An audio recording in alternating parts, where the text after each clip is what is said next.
عزيزي الكئيب والبائس يلي بتسأل نفسك ايه سر حزنك الدائم، وهل انت ملكش نصيب انك تكون فرحان زي بقية الناس؟ طيب انا دلوقتي حزين ولا عندي اكتئاب ولا في ايه؟ كل الاسئلة دي هجاوبك عليها يا صاحبي. في البداية انا ملك يوسف وانت هنا في قناتك عقل واعي.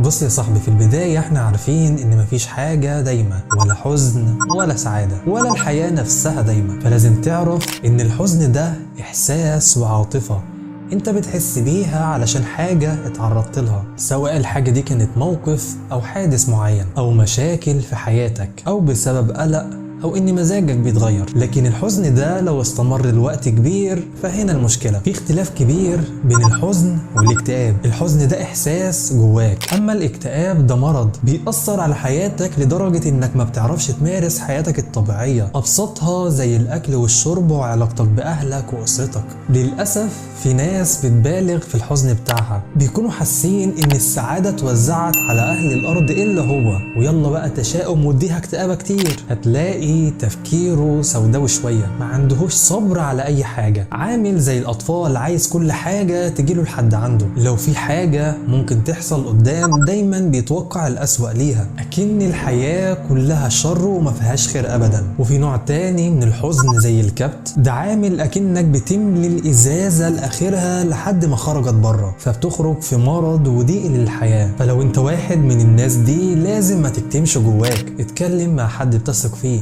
ممكن الحد يكون واحد من أهلك، ممكن يكون واحد من صحابك. من سنة النبي عليه الصلاة والسلام في أذكار الصباح كان بيقول دعاء دايما: اللهم إني أعوذ بك من الهم والحزن. وده عشان الحزن والهم ملهمش أي فايدة. هتلاقي الشيطان بيجيلك وقتها ويسود لك حياتك، يلغي كل النعم اللي ربنا أعطاها لك، وأي مشكلة لو حصلت معاك حتى لو أنت صغير هيجيبها لك دلوقتي علشان يحسسك بحزن أكتر. فلازم تتقبل الحزن ده وتستعين بالله إن هو يبعده عنك، لأن دي طبيعة الدنيا. طبيعة الدنيا يكون فيها حزن وهم وشقاء. سيبك بقى من الرفاهية اللي هم بيمثلوها لنا، ده مش حقيقة خالص. احنا موجودين في الدنيا علشان العبادة، وربنا خلى الدنيا للمحن والابتلاءات. مفيش حاجة في الدنيا اسمها سعادة مطلقة.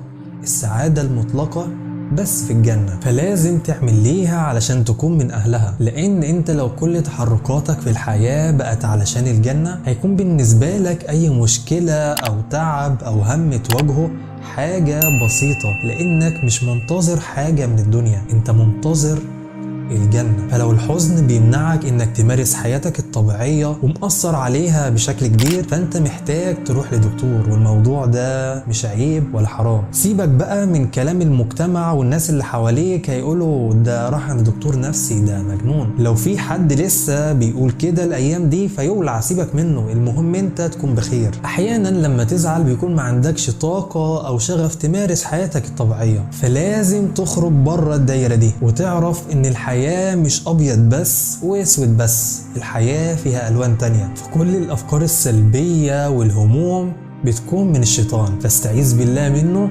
واستعين بالله إن يعينك عليها، ودايما أحسن الظن بالله. وبس كده، سلام.